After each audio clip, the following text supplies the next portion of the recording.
6 months after the Allied fleet dispersed into independent units, the galaxy had become a battlefield, unlike anything seen in recorded history.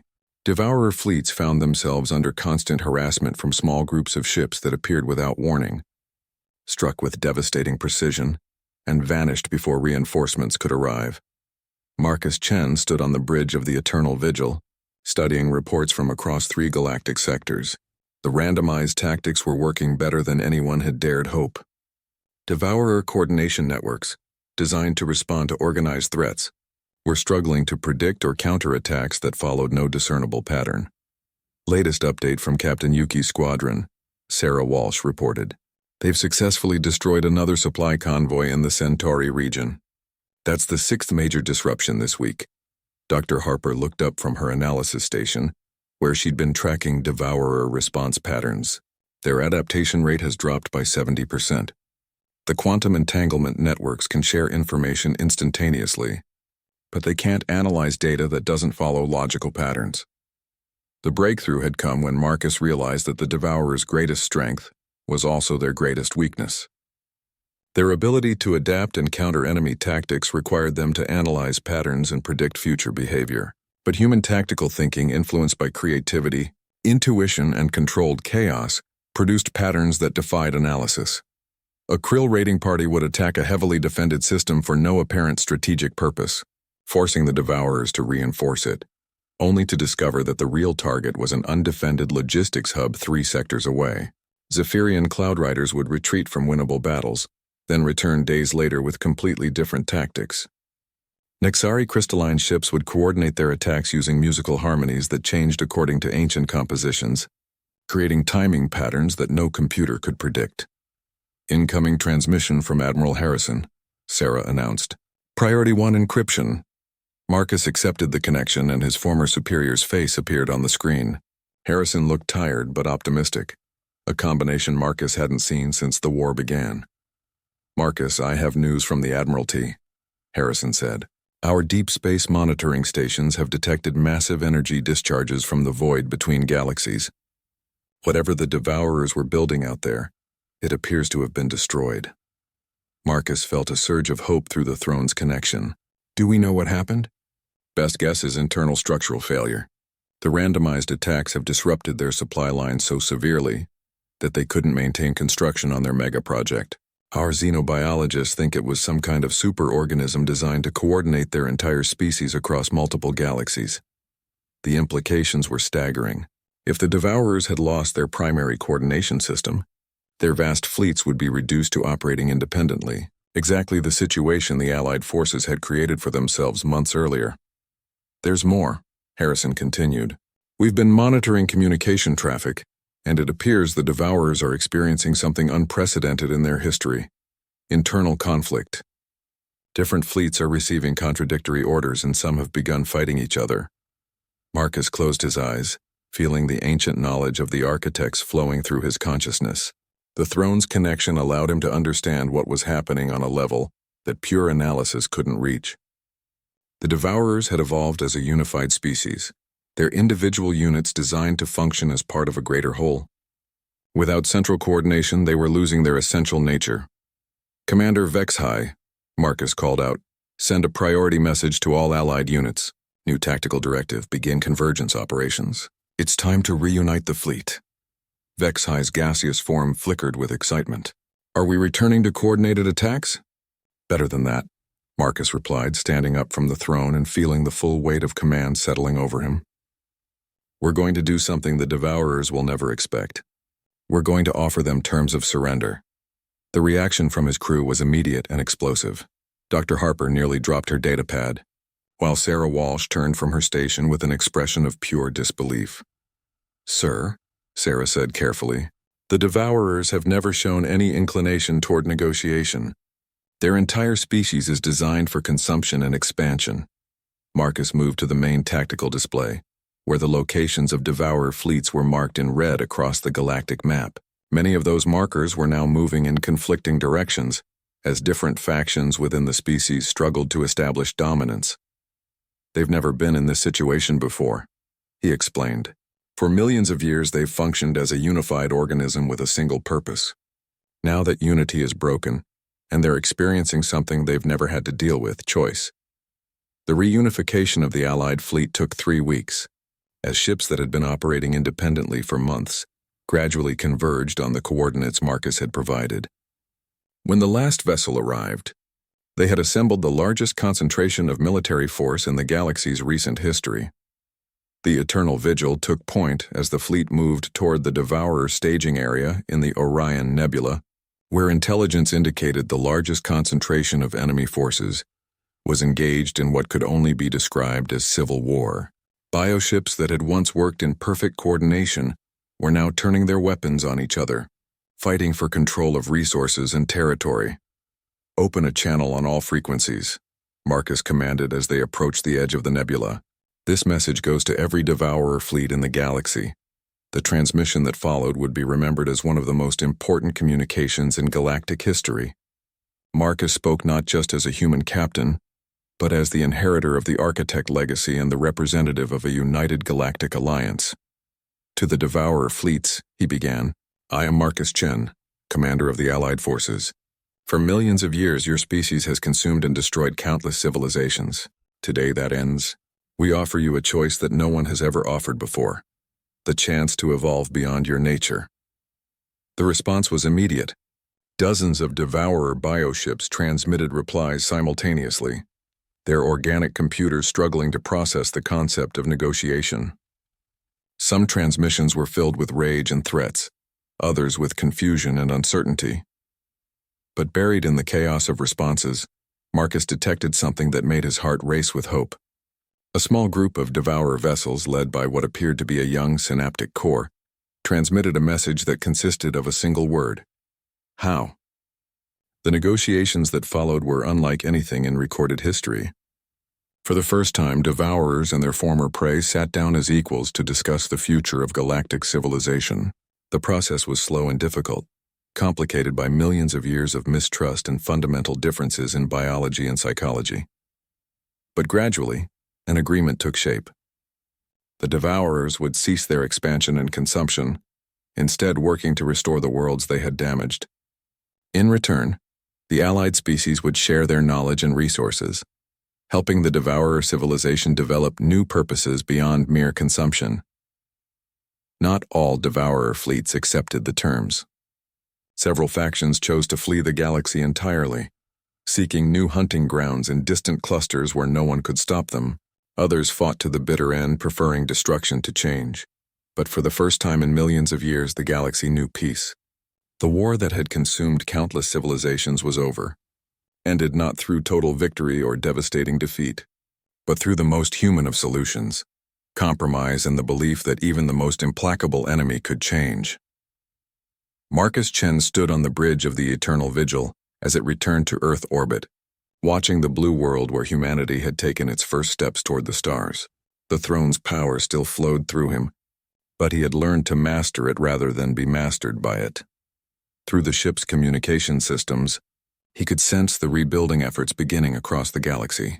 Former enemies were working together to restore damaged worlds and forge new alliances. It would take generations to heal the wounds of war, but for the first time in eons, the galaxy had hope for a future built on cooperation rather than conquest. Humanity had given the galaxy more than just military victory. They had provided something far more valuable: proof that change was possible, that even the most fundamental nature could be overcome through choice and determination. The throne of the architects had finally found its true purpose, not as an instrument of war, but as a symbol of the peace that could be achieved when different species chose to work together rather than fight. And at its heart sat a human who had never forgotten that the greatest victories were won not through superior force, but through the courage to offer hope where none had existed before. The celebration was short-lived. 3 days after the successful attack on the Andromeda system, the Allied fleet received intelligence that chilled Marcus Chen to the bone. The Devourers had responded to the destruction of their synaptic core with a level of adaptation that surprised even him. "Report from our deep space reconnaissance," Commander Vexhai announced, her gaseous form flickering with patterns that indicated extreme concern. "The Devourers have begun implementing new coordination protocols. They're using quantum entanglement networks instead of relying solely on organic cores." Dr. Harper looked up from her analysis console, her face pale. Marcus, this changes everything. Quantum entanglement communication can't be disrupted by conventional weapons. Even if we destroy their cores, their fleets will maintain coordination through backup systems. Marcus felt the weight of this revelation through the throne's connection to the ship's systems. The Devourers had just demonstrated something that terrified him more than their vast numbers or advanced technology. They could learn from their mistakes and adapt their strategies in real time. How long did it take them to implement these changes? He asked, though he suspected he already knew the answer. Less than 72 hours, Vexhai replied. They've already equipped 15 major fleets with the new systems, and the technology is spreading to their reserve forces. The implications were staggering. The Allied fleet had spent weeks planning their attack on the Andromeda system, but the Devourers had completely redesigned their command structure in 3 days. It was a level of organizational efficiency that shouldn't have been possible for any biological species. There's more, Dr. Harper continued, her voice barely above a whisper. Our intelligence sources report that the Devourers are redirecting resources from their expansion front. They're building something massive in the void between galaxies, but our sensors can't penetrate far enough to determine what it is. Marcus closed his eyes, feeling the ancient knowledge of the architects flowing through his consciousness. Somewhere in the vast repository of information left behind by the fallen empire, there might be clues about what the Devourers were planning. But accessing that knowledge required him to surrender more of his humanity to the throne's influence, a price he was increasingly reluctant to pay. The strategic situation was deteriorating rapidly. Reports were coming in from across the galaxy of Devourer fleets moving with unprecedented coordination. The destruction of the Andromeda's core hadn't weakened them. It had forced them to evolve into something even more dangerous. Captain, Sarah Walsh called out from the communications station. We're receiving a priority transmission from Earth. Admiral Harrison wants to speak with you immediately. Marcus accepted the connection, and the familiar face of his former superior appeared on the main screen. Admiral Harrison looked older than Marcus remembered, with new lines of worry etched around his eyes. Behind him, the familiar sight of Earth's orbital defense platforms provided a reassuring backdrop. Marcus, the Admiral said without preamble, we've been monitoring your activities through the reports Chief Rodriguez filed when he returned. The President has authorized me to offer you any support Earth can provide, but we need to understand what we're up against. Marcus felt a pang of longing for the simplicity of his old life, when his greatest concern was mapping uncharted star systems. Admiral, the situation is more complex than anything we've faced before. The Devourers aren't just another hostile alien species. They're a force of nature designed to consume and adapt until nothing remains. Then why fight them? Harrison asked bluntly.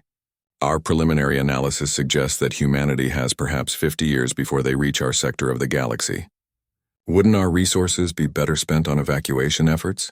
The question hung in the air like a physical weight.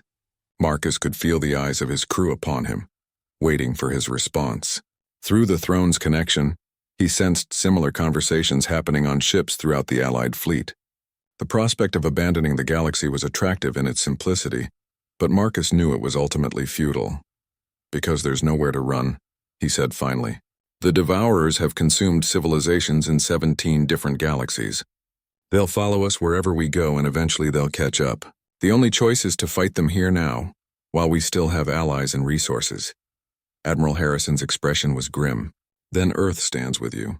I'm authorizing the deployment of our newest experimental vessels, including the prototype stealth frigates. They should reach your position within 2 weeks.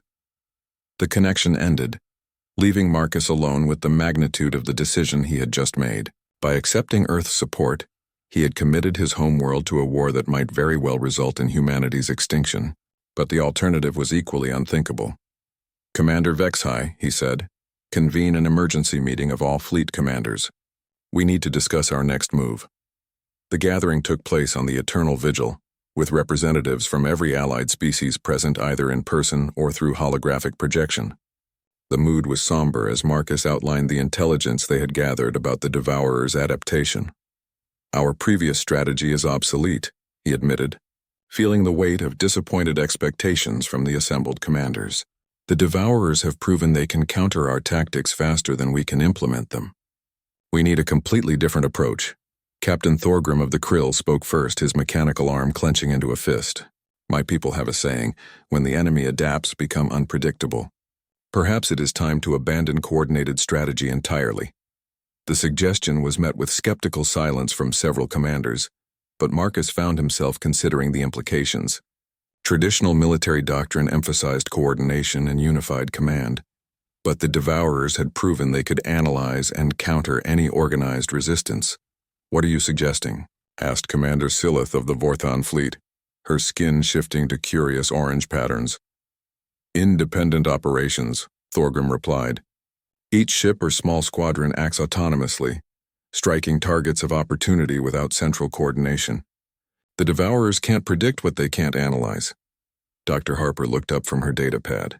"It's insane enough that it might work. The Devourers have evolved to counter organized resistance, but they've never faced truly random opposition." Marcus felt something stirring in the depths of his consciousness, knowledge from the throne that he had been reluctant to access. The architects had tried random tactics near the end of their war, but they had failed because they couldn't overcome their fundamental nature. They were builders and planners, incapable of truly chaotic action, but humans were different. Humanity had built its entire civilization on controlled chaos, on the ability to improvise and adapt without losing sight of long-term goals. If any species could make random tactics work, it would be humans. "There's a risk," Marcus said slowly.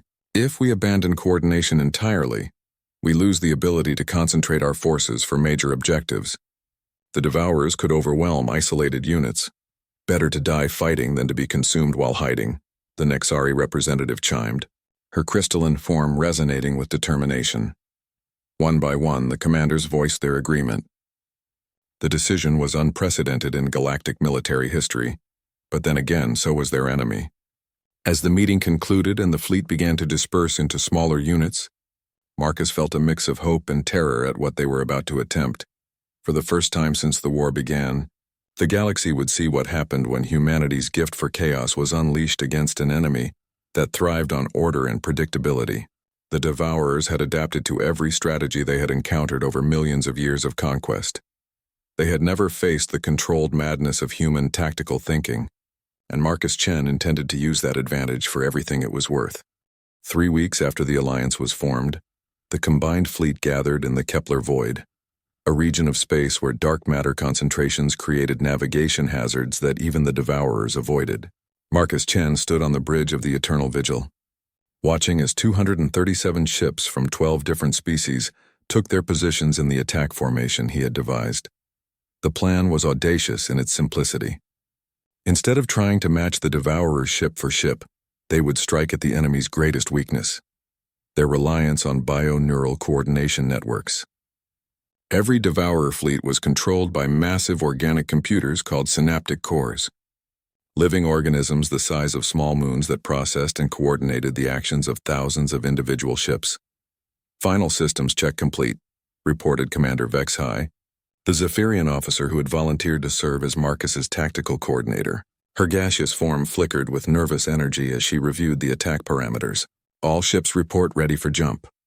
Dr. Harper looked up from her analysis station, where she'd been studying the latest intelligence on their target. "The synaptic core in the Andromeda system is one of the largest we've identified. If we can destroy it, we'll disrupt coordination for at least 3 entire Devourer battle groups." Marcus nodded, feeling the weight of command settling over him like a familiar burden. Through the throne's connection, he could sense the emotions of every ship captain in the fleet, fear mixed with determination, doubt tempered by desperate hope. None of them had any illusions about the odds they faced. "Signal the fleet," Marcus commanded. "All ships prepare for hyperspace jump. Target the Andromeda system. Vector 77 Mark IV. Jump in 15 seconds." The Eternal Vigil led the way as the fleet made the transition to hyperspace. The journey would take 6 hours, giving Marcus time to review the tactical data one more time. The Andromeda system contained 17 worlds, 4 of which had been completely consumed by the Devourers. The synaptic core orbited the system's primary star, protected by a defensive grid of 300 bioships and numerous automated weapon platforms. "Contact from the Iron Will," Sarah Walsh reported from the communication station. Captain Thorgrim requests permission to speak with you privately. Marcus accepted the connection, and the image of the Krill battle commander appeared on his personal screen. Thorgrim's scarred face bore the marks of a lifetime of warfare against the Devourers, and his mechanical left arm was a reminder of a battle where his ship had been boarded by enemy forces. "Human," Thorgrim growled. "My crew believes this mission is suicide. They think you are leading us to our deaths for the sake of your own glory." Marcus met the Krill's gaze steadily. "And what do you think, Captain?" Thorgrim was quiet for a long moment. "I think you understand something the rest of us have forgotten. Sometimes the only way to win is to be willing to lose everything." He paused, then added, "My ship will follow your orders. Marcus Chen, do not prove my faith misplaced." The connection ended, leaving Marcus alone with his thoughts.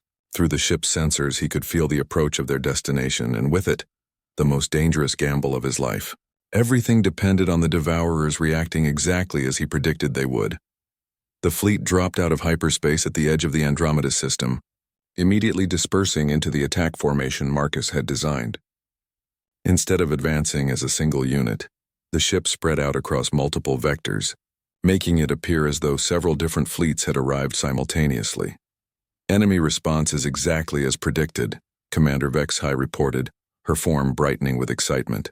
"The Synaptic Core is redirecting defensive forces to intercept what it perceives as separate threats." Marcus watched the tactical display as Devourer ships moved to engage the scattered elements of the Allied fleet. The enemy's response was swift and efficient, but it was also predictable. The Synaptic Core was operating according to programming that had been successful for thousands of years, unable to conceive that an enemy might deliberately appear weaker than they actually were. "Phase 2, Marcus commanded. "All stealth ships begin your approach. A dozen vessels, including several Nexari crystalline ships and a squadron of Zephyrian cloud riders, became nearly invisible as they engaged advanced cloaking systems.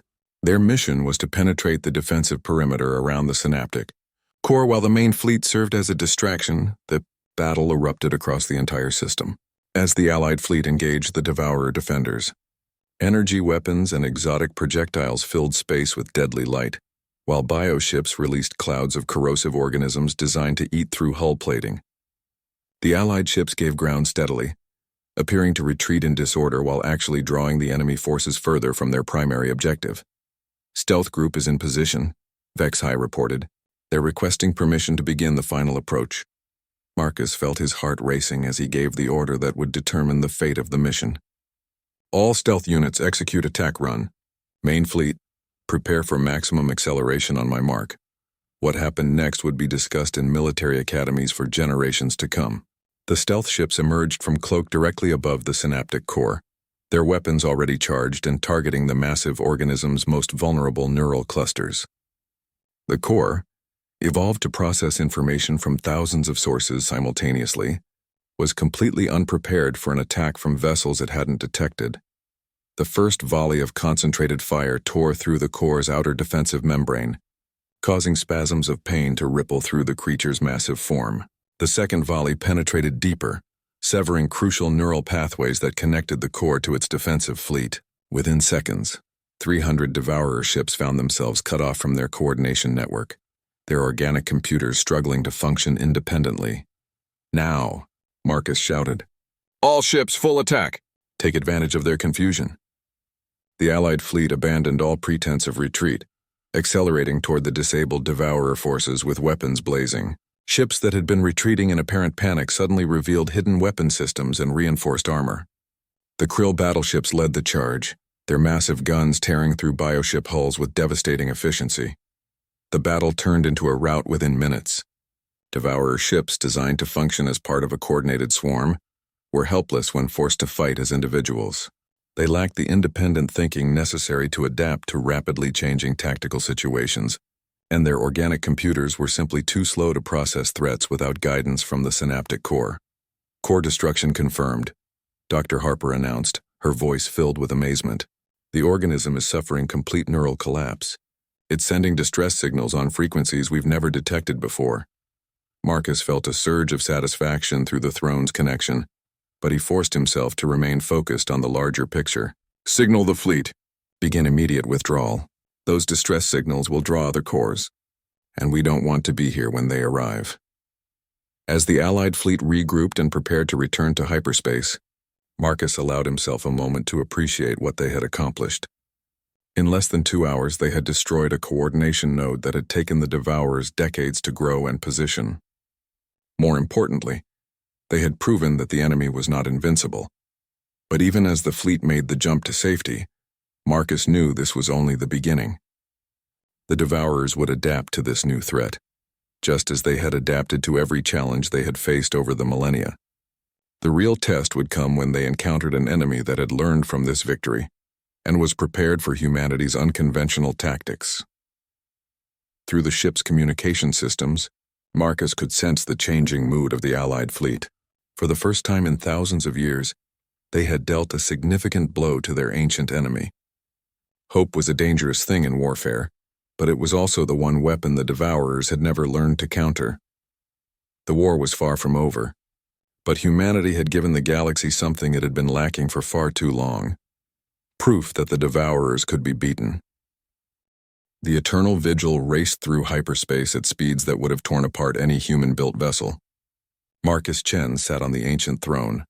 His consciousness expanded across the ship's vast sensor networks, monitoring dozens of star systems simultaneously.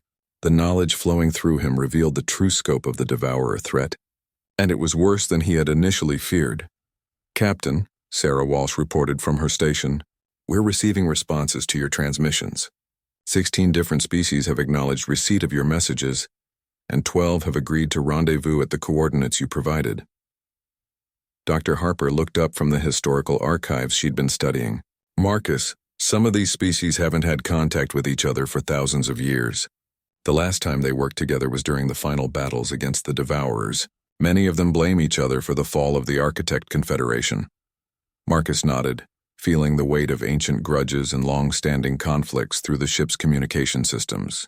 The Zephyrians blamed the Krill for abandoning key defensive positions. The Krill accused the Vorthan Empire of hoarding resources instead of sharing them. The Vorthan claimed the crystalline Nexari had provided faulty intelligence that led to devastating defeats. "They'll have to put aside their differences," Marcus said, his voice carrying the authority of the throne. "The Devourers are coming, and divided will all fall just like the Architects did." The rendezvous point was a system the Architects had called Haven's Rest, a collection of ancient space stations hidden within the gravity well of a gas giant. As the Eternal Vigil emerged from hyperspace, Marcus could see ships approaching from multiple directions.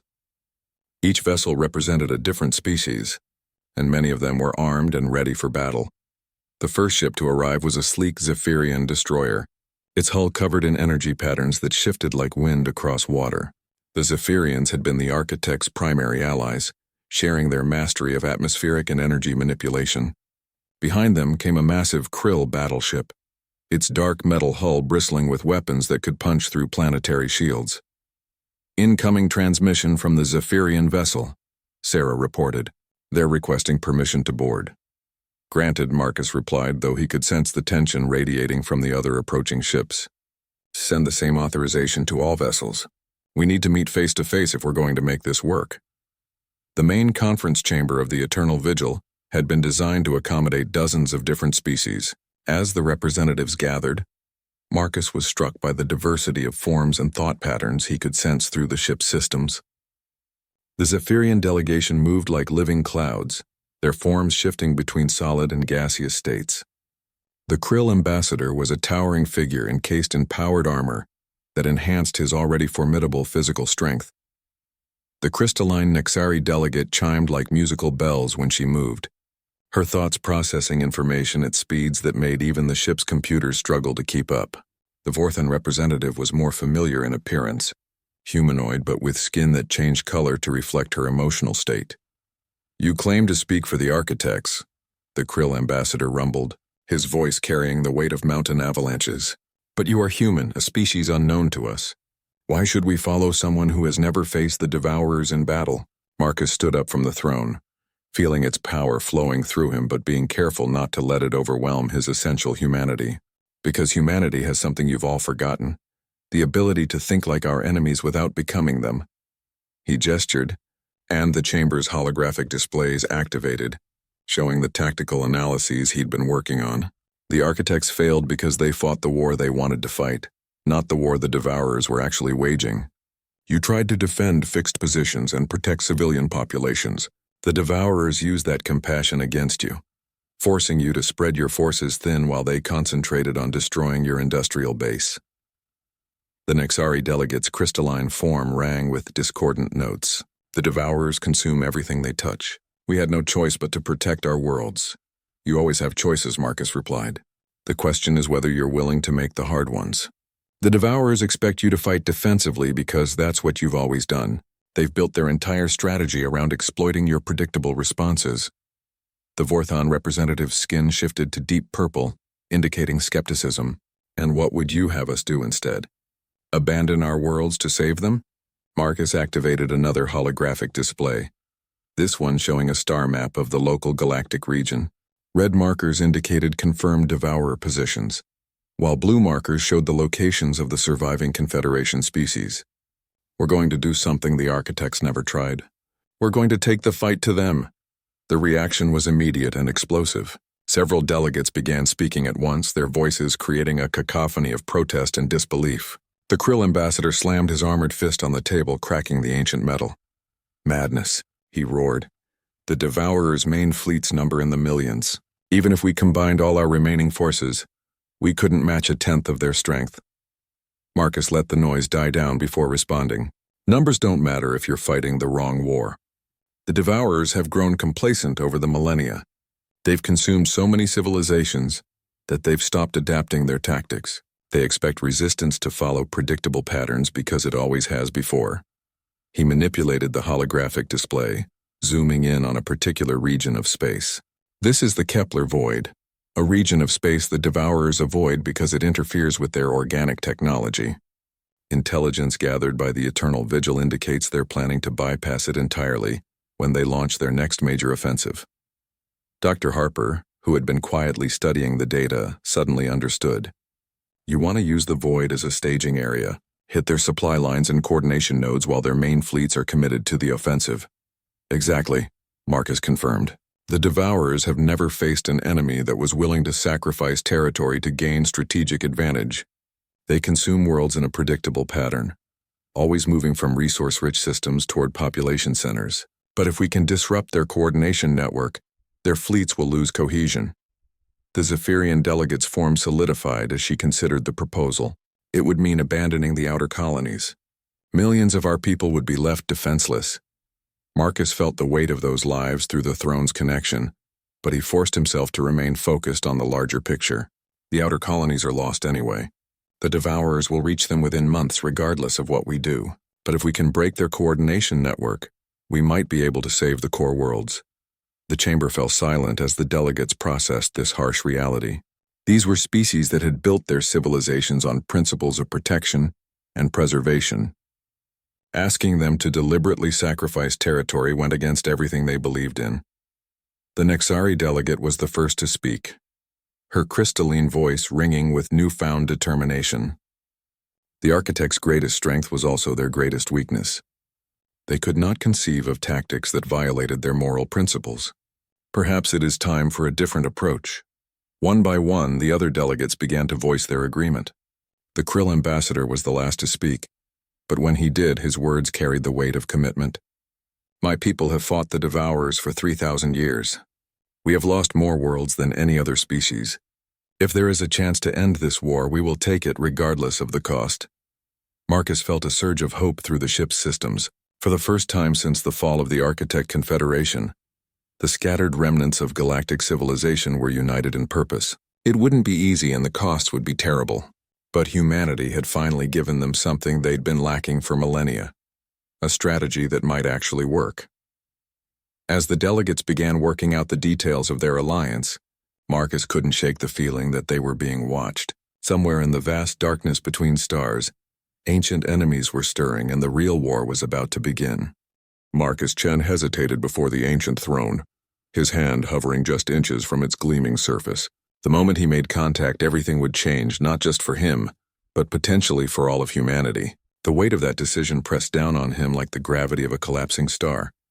Captain, Dr. Harper said softly, the historical records are becoming clearer. The builders of this ship were called the Architects. They ruled a confederation of over 10,000 species across multiple galaxies for nearly 1,000,000 years.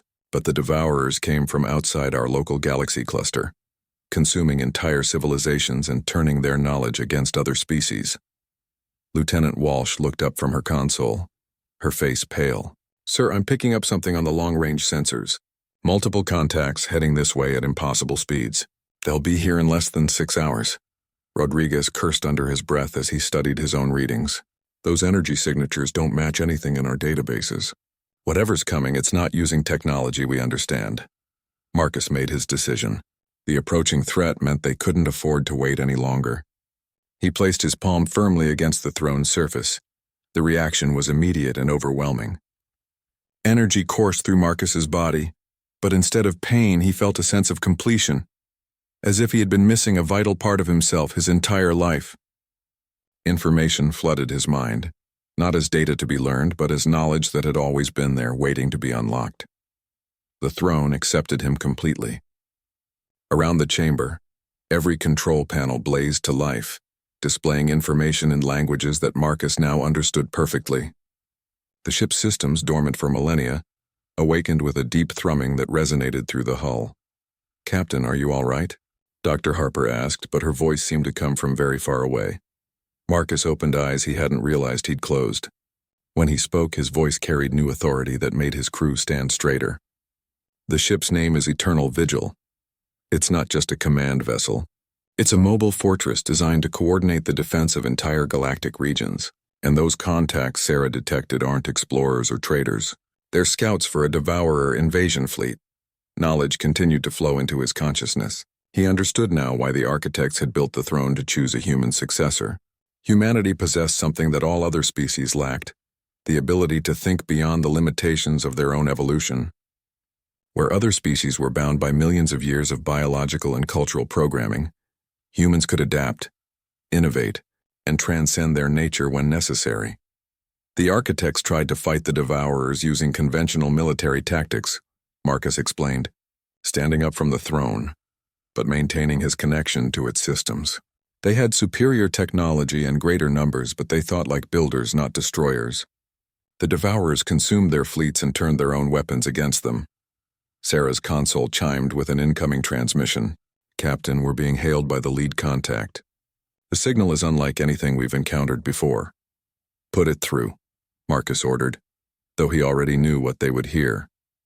The voice that emerged from the speakers was wrong in every possible way. It spoke in perfect English, but the words carried undertones that hurt to hear, as if the very concept of language was being violated. "New builders detected. Your ship nest will be consumed. Your knowledge flesh will feed the eternal hunger. Resistance brings only prolonged suffering." Marcus felt the Eternal Vigil responding to his thoughts, its weapon systems coming online for the first time in eons. "Not today," he said, his words carrying across space on channels the Devourers couldn't intercept. "Humanity doesn't surrender. We never have, and we never will." The Devourer ships were close enough now to appear on the main viewer. They defied easy description, looking more like massive living organisms than constructed vessels. Their hulls writhed with organic motion, and energy discharges played across their surfaces in patterns that suggested hunger and malevolence.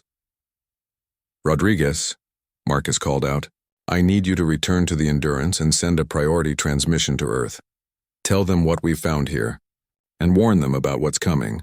"Sir, I'm not leaving you here," the chief engineer protested.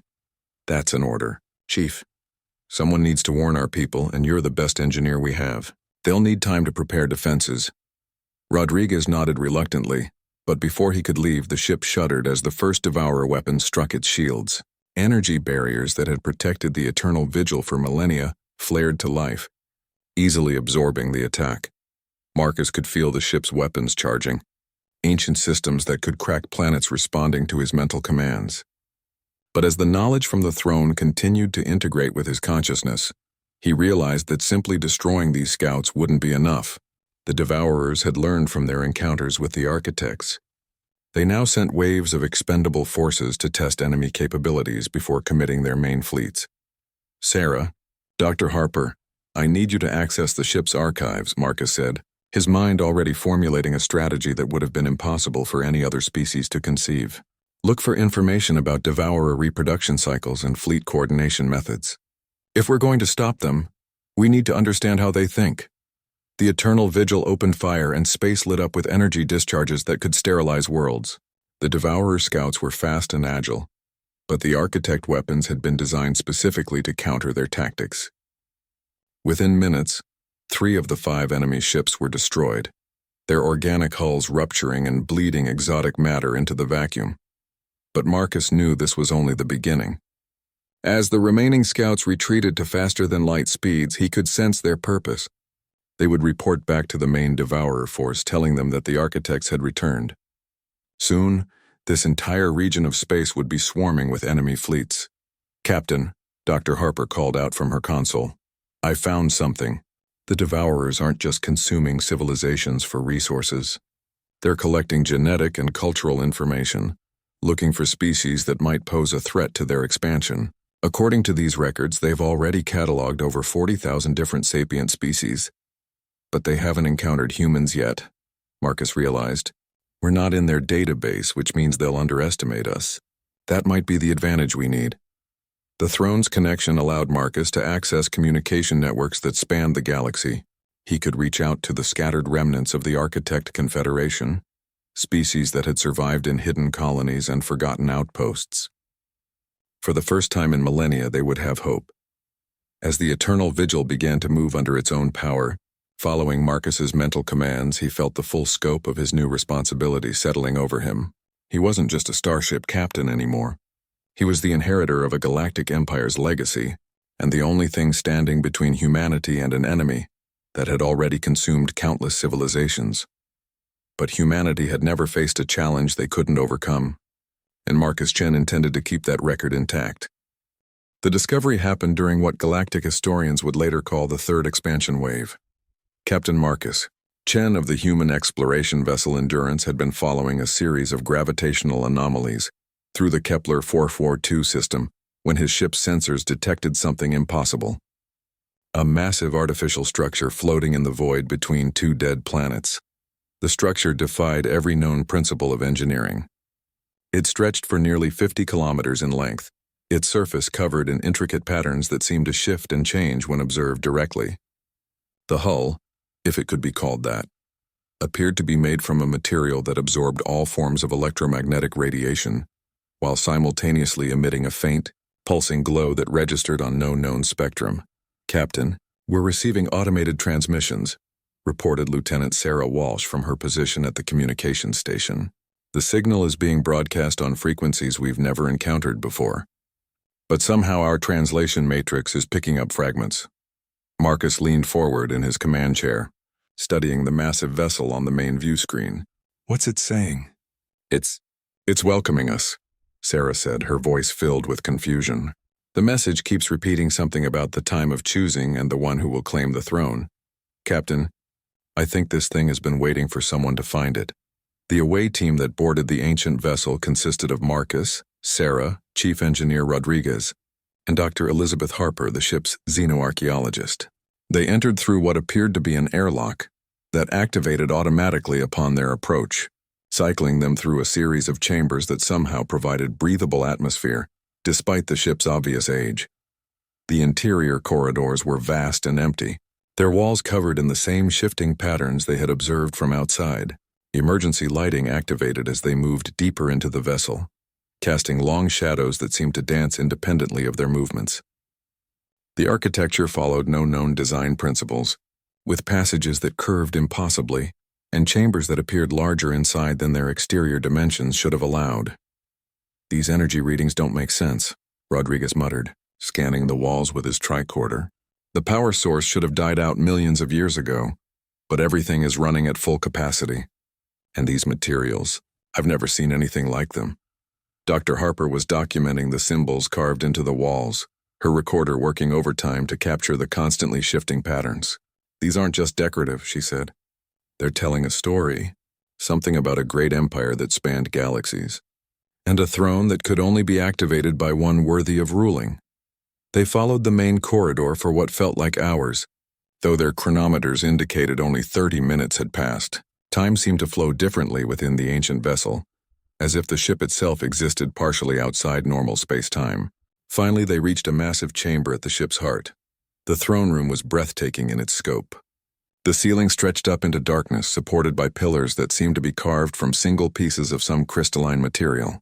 At the chamber's center sat the throne itself, a magnificent construction that appeared to be grown rather than built. Its surface rippled with energy patterns that pulsed in rhythm with something that might have been a heartbeat. Around the throne, arranged in concentric circles, were hundreds of smaller structures that looked like control panels or monitoring stations. Each one glowed with its own internal light, displaying information in the same shifting script they had observed throughout the ship. "My God," Dr. Harper whispered. "This isn't just a ship. It's a command center. Someone used this to coordinate activities across an entire galaxy." Marcus approached the throne cautiously, feeling a strange pull that seemed to emanate from the structure itself. As he drew closer, the energy patterns began to pulse faster, and the monitoring stations around the room started displaying new information. "Captain, you need to see this," Sarah called out from one of the control panels. "These displays are showing star maps, but not of any region we know. The scale is incredible. If these readings are accurate, this ship could monitor and control activities across millions of solar systems." "The question is," Rodriguez added, studying another console, "where did the original occupants go? And why did they leave this place running?" Dr. Harper had found what appeared to be a historical record panel.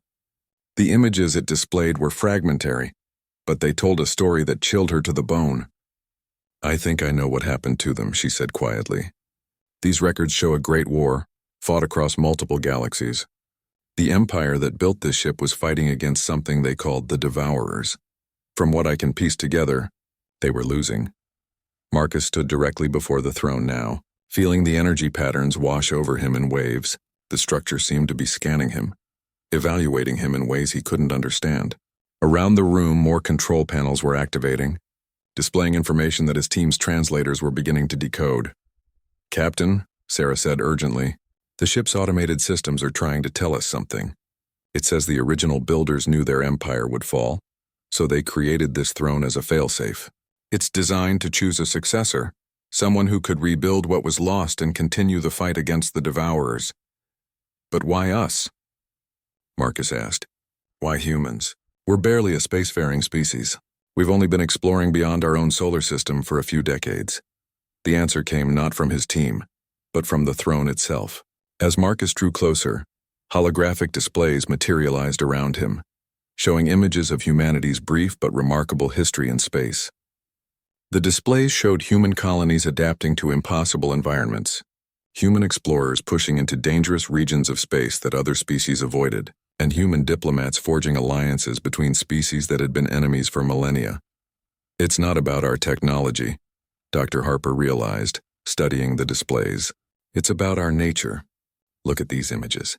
Every other species they're showing us has either stagnated or been conquered. But humans, we keep pushing forward no matter what obstacles we face." The throne's energy patterns were now pulsing in sync with Marcus's heartbeat. The ancient systems had made their evaluation, and their decision was clear. Around the room, dormant systems that had slept for eons began to awaken, ready to serve a new master. Marcus felt the weight of destiny settling on his shoulders as he realized what was being offered to him. The throne wasn't just a seat of power. It was a responsibility that would affect the fate of countless civilizations. The question was whether humanity was ready for such a burden, and whether he had the right to accept it on behalf of his entire species.